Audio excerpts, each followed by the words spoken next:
Hello, Sani Bonani, Molueni, everyone. It's a pleasure to join you virtually this morning at the 13th Annual Women in Mining Career Expo in Johannesburg. Though I do wish I was joining you in person, know that I am there in spirit. A big thank you to the ITC, our sponsors and partners, including International Women in Mining, for hosting us today, and for this invitation to speak to you all about a very exciting topic, this thing we call Mining 4.0. The journey of digitalization that our industry is on, and the unique ways in which women in particular are and will be affected. First things first, introductions. My name is Elizabeth Freele. I am a managing partner at Sympact, a think tank and consultancy focused on mining ESG and social performance in particular. And I'm delighted to chat to you about this passion of mine today. Now, I've been working in mining social performance for most of my career. I came to this industry not by way of geology or engineering, as one might expect. Actually, my academic background took an initial passion for political science and international development to business. I fell into mining by chance and I have never looked back. Having started my first job in Burkina Faso and Mali in community relations with a small manganese junior, over time, I've grown into corporate social responsibility, broader sustainability, and ESG strategy work. Having worked in gold, base metals, metallurgical coal, in field and corporate positions, and across a variety of organizations, from exploration juniors to mid-tier operators. I've also had a couple stints in clean tech, impact investing, and circular economy. And I had the distinct pleasure of doing my MBA fellowship actually right here in Joburg once upon a time, all before starting my consultancy in 2019 out of Vancouver, Canada, where I am based and from where I am tuning in today. Now, I said I'll be presenting about how mining digitalization will affect women. To begin, though, let's start with a recap of how we got here. Long before large-scale industrial mining, we have had artisanal mining, which I will take a moment to note is not covered in my presentation today. It really merits an entirely separate conversation. So we're focusing on industrialization. The first industrial revolution, it was fueled by the steam engine. The second, by electricity, mass production, the birth of the assembly line. The third, by the advent of electronic automation, computers, and silicon-based microprocessors. And we are now in the fourth industrial revolution, also called Industry 4.0, characterized by cyber-physical systems. Think intersection of physical, digital, and biological domains, as well as the Internet of Things. Today's industrial revolution is helping us across many industries already to reduce variability, to increase transparency and efficiency, and to achieve higher safety outcomes for workers. Now, the digitalization of our whole world is happening very rapidly. Demand for minerals continues to grow globally, and we know Africa is home to some of the world's largest untapped mineral reserves. To unlock the full potential of these reserves, mining companies and governments will increasingly need to embrace these fourth industrial revolution technologies. Now, a number of these technologies that are shaping Mining 4.0, in the case of mining, there's a lot of different ones, but we can generally lump them into artificial intelligence, industrial Internet of Things, big data analytics, and cloud computing. So you might be wondering, if you're not a tech nerd, what does this look like for mining? It's varying degrees of using digitally enabled hardware tools, for example, to perform or to improve repetitive manual tasks at a physical operation. So, for example, autonomous vehicles, especially haul trucks, or using drones and smart sensors for data collection, for safety inspections, stock control, and so on. It also means technologies like virtual and augmented reality are used to help workers do their jobs. Wearable technologies are also used throughout the workplace. They connect to sensors and robots for operational insights. We're moving towards essentially a totally integrated enterprise where different platforms, IT layers, software, and hardware across operations connect with all sorts of devices that were previously siloed. And with advanced track and trace technologies, not just at our site, but also upstream and downstream. We are seeing more and more remote operations also. That's a unique feature where we don't necessarily need a fly-in, fly-out employee base, for example, going to site, but rather you can have a digital operating center essentially wherever from which your operations can be run. A digitalized mine also has a lot of real-time information. That's an important aspect to support decision making with analytics, simulation modeling, and using artificial intelligence to process volumes and complexity of data like we've never seen. So the focus of this conversation about mining 4.0, as you've probably seen already, it's typically on business models, it's on operational efficiency, and it's underpinned by a lot of technological complexity. What I notice we don't see a lot of, however, in this conversation is a focus on people, and even less so on women as a specific group of people. So that's what I want to dive into more today. It's hard to dive into what mining 4.0 means to the future of women in this industry without first thinking a bit about the current status quo. So on this slide, I wanted to do a brief summary. Women have long made up a significantly smaller portion of the industry labor force. Today we're in South Africa, so I looked up the stats for that. They make up just 12% of the labor force. Women are underrepresented at all levels within mining companies around the globe. And interestingly, research shows it's not that we struggle to attract women in the first instance, but we really struggle with retaining women in this industry. And a lot of that is about the sense of belonging one has in a place. The typical mine working culture is extremely macho. It's very masculine, with roots in old, labor-intensive, heavyweight mining work. And our culture is still, to a great extent, constructed with this aura of dark, dangerous, risky, heavy, dirty work. And as a result, a lot of women tend to be subjected to restrictive, stereotypical gender norms by the so-called boys' club. They're statistically often sidelined when it comes to advancement opportunities or mentorship. Many experience open resistance, harassment. A lot of you have probably seen a lot about this in the news in the last year or so. Discrimination, and a plethora of difficult work situations. Women mine workers frequently continue to face unequal pay for equal work in most parts of the world. A lot of personal protective equipment, uniforms, helmets, and so on, are also still not designed for the safety of women's bodies specifically. I should add, sadly, that's not unique to our industry, though. Other major challenges include the difficult accommodation of personal obligations around professional ones. So, for example, women are often the primary caregivers in their homes all over the world, and that makes shift hours or rotational work schedules extremely challenging to take on. So there's a nutshell description of the situation from an employment perspective. In terms of local community level, we also know mining has very well documented disproportionate impacts on women. There's a huge variety of impacts, and we don't have the time to fully cover them today, but I will try to cover a few of the main ones. So first, industrial mines often bring with them all sorts of direct and indirect employment. Many men will shift to skilled manual labor, and a lot of women end up entering the service sector, enjoying the benefit of year-round work, direct payments, and a lot more money than what they may have been doing before. Such economic changes come with all kinds of benefits. For example, a reduced tolerance of domestic violence, or getting better access to healthcare, or education and media. But there are also a lot of negative impacts that it's important to understand. First, mine development can entail the displacement of agricultural activity that's fairly common around the world, in which women are very active. So there's a tangible livelihood impact there. It's also very common that women aren't sufficiently or appropriately consulted in the land access and compensation negotiations where such activities are occurring. So compensation and other benefits are often funneled to men as either the family, household, or business representatives, and that can potentially increase women's economic dependence on the men in their lives, personally or professionally. When a mining community experiences a loss of women's income specifically, it's quite common to see increases in social problems such as alcoholism, school absenteeism, weakened nutritional profiles, increases in prostitution, and so forth. Another thing to mention is that a large influx of people from mine development, in particular when we see transient male workforces, can bring increases in substance abuse and violence in communities, and this can affect the safety of women, as well as increasing issues like teenage pregnancies, a very common thing, lots of case studies. And finally, I wanted to mention the environmental impacts also, especially when they're related to water. this can significantly affect women also. As an example, it can undermine the ability to provide both clean and sufficient water for her family.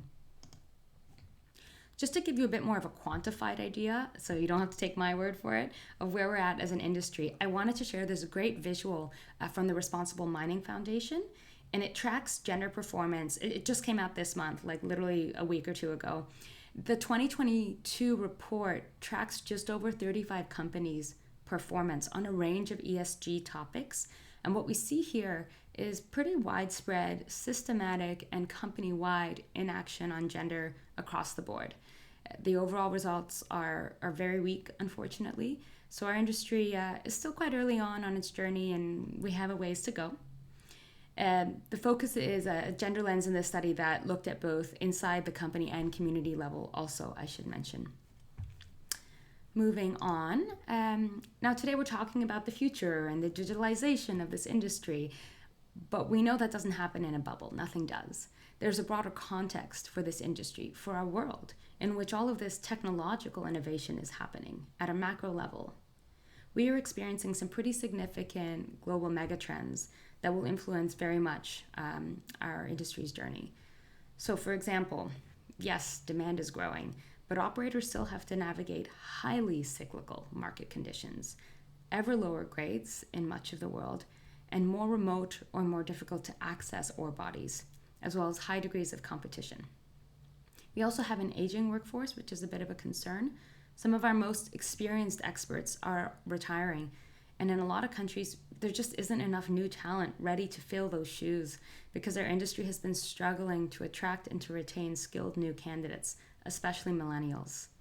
Meanwhile, regulatory and public pressure is increasing on economic, environmental, and social factors, and geopolitical instability and social unrest are quantifiably growing. Social contracts have been on an unsustainable trajectory for quite a number of years now. That's not an industry-specific thing. That's a global thing. And that's thanks to rising global inequality. We see this in South Africa. We see this in Canada. We see this all over.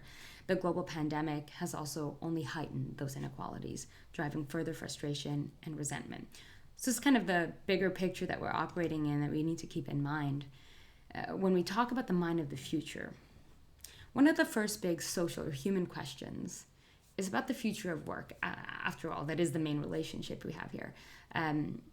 What does it look like in a digital or so-called smart mine? A lot of folks struggle to envision that. So I thought I'd just grab a few photos here and share. First, we could talk about the type of work that's going to be digitized. So while unskilled work is not likely to be super affected, predictions indicate that it's lower skilled and manual jobs, anything that involves a repetitive task, these are the first to be automated. So things like drilling, blasting, train driving, truck driving, these will be hard hit. In fact, predicted to hit about 70% of industry employment globally, based on current numbers. Secondly, the workforce of the digitalized mine is going to feel a little different. Teams are digitally enabled. They have strong technological skills. Many new technology-enabled jobs will or already do require skilled workers that the labor market is struggling to supply because we also have an absence of targeted educational and training programs to reskill workers or skill new ones. Third, the workplace. It'll feel increasingly like a tech company, is how I like to describe it. A lot of screens and futuristic feeling hardware, a space where real-time information and predictive analytics are used to mitigate all sorts of operational and health and safety risks, as well as fostering better communication and collaboration, whether that's between employees or between employers and employees.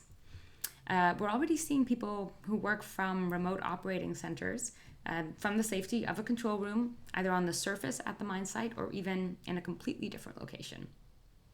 So what we're looking at is a future where there'll be more and more people who identify as miners of some sort, who never have to even physically set foot inside a processing plant, pit, or underground tunnel. As you can see, we are talking about a major technology-driven shift.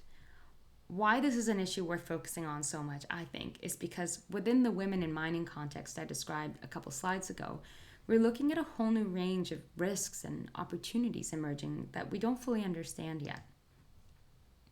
Now, first important thing to recognize is that the digital gender divide is very real, also called the gender technology gap. It's about the difference in access to technology and the internet between men and women or boys and girls. So girls and women often have significantly less access to technology and internet, as well as technology skills development opportunities compared to boys, and particularly in developing countries and even more so in rural areas, such as those where we might find mines. Without equal access to technology and the internet, girls and women are not able to equally participate in our ever more digital societies and workplaces. But a lack of opportunity, skills, and a very real sociocultural fear of discrimination continues to prevent many from both using and creating digital tools. According to Plan International, the global gender digital divide in access to internet specifically remains the largest in Africa, more so than anywhere else in the world, at just over 30%. So much like mining, women are grossly underrepresented in the technology sectors across the continent. If this doesn't change, women will remain in jobs that are most likely to be replaced by technology or be unable to access new opportunities that require skills they just don't have, leaving them with lower paying opportunities, potentially worsening gender inequality. Gender bias is coded throughout technology workplaces and digital skills education. This issue is well understood, I think, in the tech sector, and it's tackled by, maybe you've heard of women in STEM groups, much like women in mining groups try to tackle our industry-specific issues. So we could potentially learn quite a bit from women in STEM groups that have already been tackling this for some time. Over 90% of jobs worldwide already statistically have some digital component, and most jobs will soon require more sophisticated digital skills. We'll see higher qualification demands in this skills area where women are already lagging. So the big risk question here then is, will one traditionally masculine mining sector, the one we've been in, that is based on physical strength historically, be replaced by another because of this gender divide and the masculine culture of the tech sector also? We know new mining jobs will require new skills that mostly rely on digital literacy and internet access. And there's a very real risk that digitalization and more technology in the workplace could represent even more barriers to women than already faced. That said, it's very important to recognize that it is not all doom and gloom. Technology can be a really, really great enabler for girls and women. If we can get past these access barriers, technology is actually likely to remove some very critical historical barriers for women. If in the future mining jobs are going to look and feel more and more like, say, a big tech job, like I said before, this means many improvements in working conditions. We're looking at a cushy desk job versus being deep underground or in a hot, loud plant in the middle of nowhere.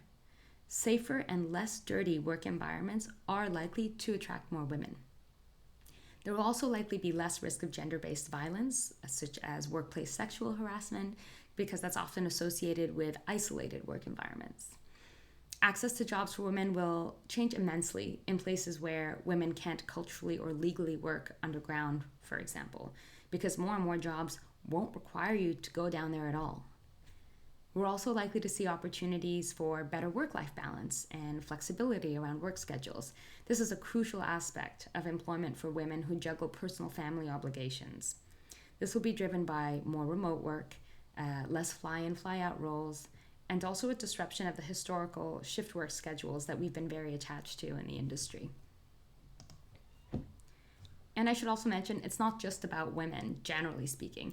There's an opportunity to integrate other elements of diversity and inclusion, including for women, for example, with different physical abilities or health profiles that would make it very hard to work at a remote mine site.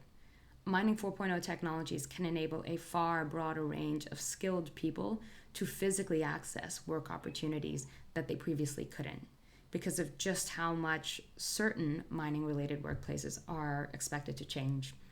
And all of this gives rise to a greater diversity of women within teams, and we know from countless studies that more diversity means vastly increased business performance and outcomes. So it's win-win. Now, this industry has had an ongoing struggle at a global level with attracting skilled talent. I mentioned this before. I think there's some key messages around this topic. In the near future, we know this could get even harder because now we're going to be competing with the likes of cool big tech companies and every other industry that's also digitalizing. How is a mind supposed to compete with the likes of Google or Apple? They've literally put years into developing attractive workplace cultures and compensation packages, mastering the psychology of their hip young talent pools.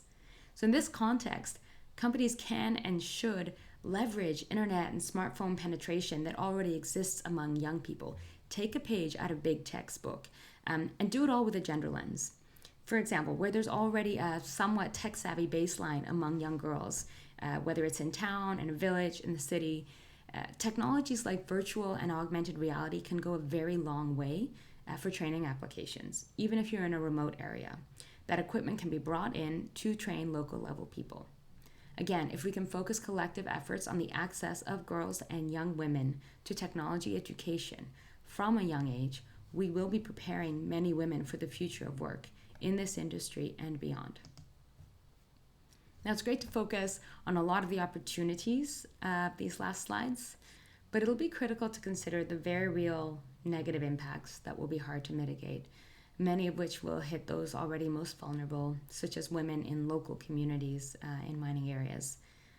As remote centers shift much of the skills base and economic activity to more urban centers, where there's larger talent pools, there are certain women that certainly will find themselves with new opportunity, but there will be less jobs at site, and this means less people at site, which also means an inevitable reduction in demand for various services and consumables that are often provided by small, local, service-based businesses that employ local women.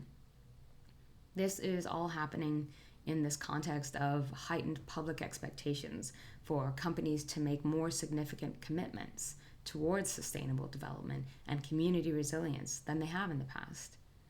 So in light of all this, and given our ongoing social license challenges as an industry, it means it's gonna be critical that companies apply a systems lens to reassess their understanding of what is your role in supporting community development outcomes, even if it's just through a lens of company risk mitigation.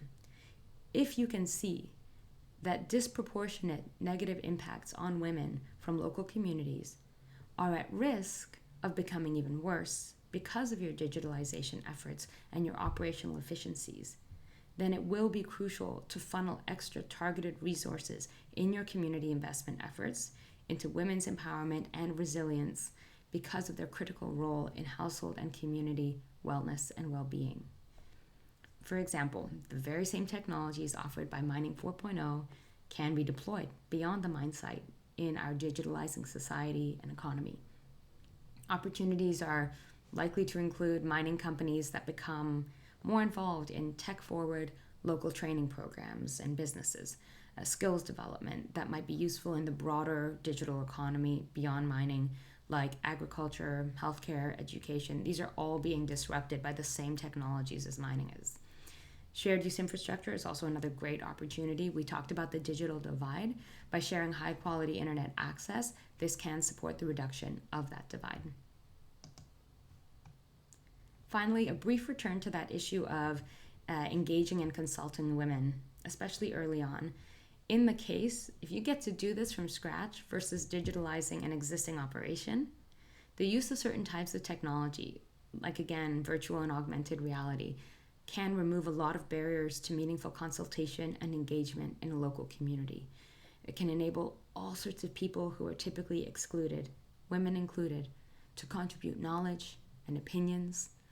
In some places, technologies like VR and AR are already enabling stakeholders to immerse themselves deeply in an operation to understand how things work. It's not commonplace, but it may well be in the future. For example, you can enable community members to experience and to contribute to the future mine as part of project design. That'll increase your chances of social acceptability. But perhaps more importantly, your company can integrate very important local and traditional knowledge held by women that is often missed in major project design that can seriously improve or diminish the quality of the ultimate operation that's developed. Now, I wanted to wrap up sharing some thoughts about what we might consider as an industry as we look forward. In mining, as in all industries, the human factor is not always included in internal technology development or innovation processes. This introduces quite high risks of failure in implementation and adoption, or, more interestingly to me, unintended socioeconomic consequences among both your workforce and your external stakeholders. This industry shift represents an amazing opportunity to move the needle on the industry's relationship with women all over the world. Integrating this lens into your business strategy in the Mining 4.0 journey will both reduce risk and create new opportunities. So I'll wrap up with a series of next step suggestions for looking forward. How can we bridge the gap as we prepare for this highly digitalized working future? A change that is happening literally right before our eyes. Many of the suggestions will require a level of industry-wide collaboration that we haven't been terribly strong at historically, but will make all the difference for the future, especially for women. First, there's still a significant lack of gender disaggregated employment data in mining. It means that for all that we do understand, there's probably still a lot that we don't. And without this, we can't plan effectively for future challenges or opportunities. Similarly, we haven't sufficiently mapped either the future skills requirements or the detailed gendered impacts of all these new technologies we're talking about. Although I should mention, recently efforts began at the Intergovernmental Forum on Mining, Minerals, Metals, and Sustainable Development, so do stay tuned for that work. Governments and companies alike will also need to seize the opportunities that come with digitalization to correct the gender-specific biases we already have. Things I mentioned around work schedules, pay, gender-specific facilities also is another issue. We would also be wise to learn from the ongoing global and local efforts by and for women in tech, or as I mentioned, women in STEM groups. Even if South Africa scores well below the global average of 30% of women pursuing a STEM career today, the country is still leading across all of sub-Saharan Africa. There is a real opportunity here. Companies, either alone or ideally in larger industry-level collaborations, can develop partnerships with NGOs, educational institutions, and technology companies to facilitate initiatives that will increase the participation of girls from a young age in digital and technology education. Both domestically and internationally, there are already initiatives ongoing. You do not have to reinvent the wheel here. Domestically, for example, I did a bit of research before this presentation. You have the Association of South African Women in Science and Engineering. There are coding boot camps available with the likes of Hyperion Dev, Southern Africa's largest tech education provider. There's Girl Hype, which provides programming and app development training for girls and young women. There are broader initiatives too, like African Girls Can Code initiative. That's already developed a guide on mainstreaming IT, gender, and coding for national curricula across the African continent. Another interesting one is AFCHICS, a network of women that are championing gender diversity in tech innovation, already in over 25 countries. There's also funding you can partner up with. Entities like the MasterCard Foundation already have specific budgets that are focused on closing the STEM education gender gap across Africa. And as a last important comment, I wanted to say that any and all of these recommendations should be considered only in addition to the incredible wealth of well-researched advice that is already out there regarding how to address at a broad scale the systemic, persistent challenges that are faced by women in mining in the industry's current state. And with that, I will end. A big thank you again for your time, for the opportunity to speak to you today. If you would like to get in touch regarding anything I spoke about in the presentation, I would love to hear from you. Please do feel free to reach out through the website, the email, the social media links, or QR codes on the screen here. And I look forward to hearing you. And thank you again for your time. I wish you a wonderful rest of your conference.